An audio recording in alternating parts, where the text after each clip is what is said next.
সায়নী ঘোষের পরিবার মেমারি বিধানসভা তৃণমূল কংগ্রেস প্রার্থী রাসবিহারী হালদারের সমর্থনে প্রচারে এলেন অভিনেতা তথা সাংসদ দেব। এদিন মেমারি 1 নম্বর পঞ্চায়েত সমিতির গন্তার মাঠে দেবকে দেখতে ভিড় ছিল চোখে পড়ার মতো। দুপুর 12টা থেকে মাঠে নেতাকর্মীদের সমাগম থাকলেও দেব আসে বিকেল 4টে নাগাদ। আকাশপথে দেবের হেলিকপ্টার দেখা মাত্রই উচ্ছ্বাসে ফেটে পড়ে দেব ভক্তরা। এদিনের সভায় বক্তব্য রাখতে গিয়ে দেব বলেন, আপনারা কাকে ভোট দেবেন সেটা সম্পূর্ণ আপনার সিদ্ধান্ত, তবে আমি শুধু বলবো ভোট দেওয়ার আগে একবার ভাববেন যে সারা বছর সব সময় কে আপনার পাশে থাকে তাকেই আপনি ভোট দেবেন।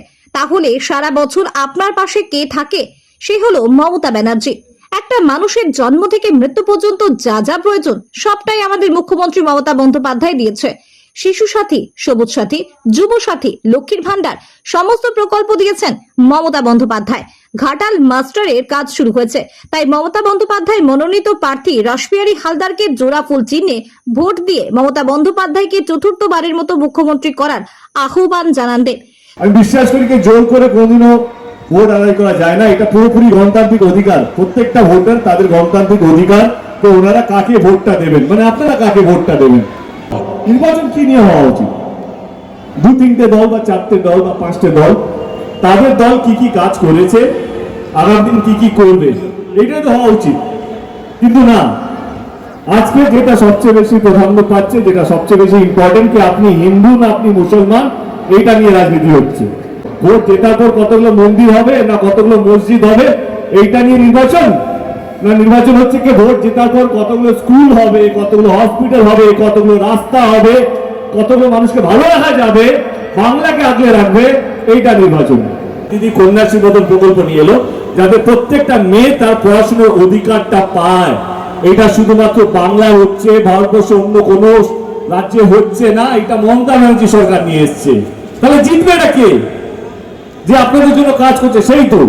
দিদি একটা প্রকল্প নিয়ে এলো সবুজ সাথী, প্রত্যেক কটা স্টুডেন্ট ছাত্র ছাত্রীদেরকে সাইকেল দেওয়া হলো যাতে গ্রামের বাইরে তারা তাদের স্কুলে যেতে পারে। এই প্রকল্পটা শুধুমাত্র বাংলায় আছে, অন্য কোনো রাজ্যে নেই। তাহলে জিতবে কে? যে মানুষকে ভালো রাখে, যে মানুষের কথা ভাবে। তৃণমূল প্রার্থী রাসবিহারী হালদার বলেন, ভোটে জেতার পর মেমারিকে মডেল বিধানসভা করা হবে। এখানে খেলাধুলার জন্য একটি কোচিং সেন্টার করা হবে, রেলগেট সমাধান হবে, ভালো একটা হাসপাতাল, ব্লাড ব্যাংক, কৃষক মেলা সহ বিভিন্ন ধরনের উন্নয়নমূলক কাজ করা হবে।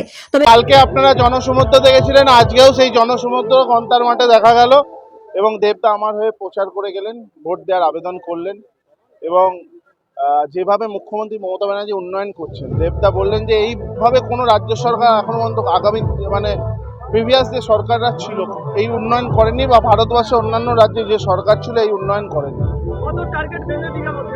ধরুন 1 লক্ষ টার্গেট বলেছি, 1 লক্ষর একটা ভোট কম হবে না, 1 লক্ষর বেশি হবে, কম হবে না, 1 লক্ষ ভোটে জিতবো। এবং আমরা সবসময় মানুষের পাশে থাকি। এখানে যেসব বিরোধী রাজনৈতিক দলের ক্যান্ডিডেট হয়েছে, কটা মানুষের পাশে থেকে কাজ করেছে সেটা একটা ছবি দেখা। প্রার্থীর সমর্থনে বক্তব্য রাখতে গিয়ে রীতিমতো হুঁশিয়ারি দিলেন মেমারি 1 নম্বর পঞ্চায়েত সমিতির কর্মাধ্যক্ষ গীতা দাস। তিনি বলেন, গোটা মেমারিতে কারো বাড়ির দেওয়ালে যদি পদ্মফুল আঁকা থাকে তা মুছে দিন, তা না হলে সেই বাড়ির লক্ষ্মীর ভান্ডার বন্ধ করে দেব। আর এরপরেই শুরু হয় গুঞ্জন। বর্ধমান থেকে সঞ্চিত কুরি রিপোর্ট, বর্ধমান পত্রিকা ডিজিটাল। মেমারিতে আমরা কোনদিন মুক্তি দেবো না বিজেপিকে। যার দেয়ালে বিজেপি পদ্ম হেঁটেছে তাকে গিয়ে বলবো যে তোমার দেয়ালে পদ্ম হেঁটেছে, তোমার বাড়ির লোক ভাই লক্ষ্মীর ভান্ডার নেয় না, বিনা পয়সা রেশন খায় না, তোমার দেয়ালে কেন পদ্ম আঁকতে দিয়েছো? তোমার পদ্মটা বোঝাও, তবে কিন্তু তোমার লক্ষ্মীর ভান্ডার পাবে, নাহলে কিন্তু আমরা তোমার বাড়ির লক্ষ্মীর ভান্ডার বন্ধ করবো। যদি জোড়া চিহ্নে ভোট না দিয়ে পদ্মে দাও। বিজেপি যদি কোনোদিন ভোটের জন্য আপনার বাড়ি যায় যে আমাদের ভোট দাও, আমরা তোমাদের কাছে ভোট ভিক্ষা, তখনই খেতে নিয়ে তারা করবে।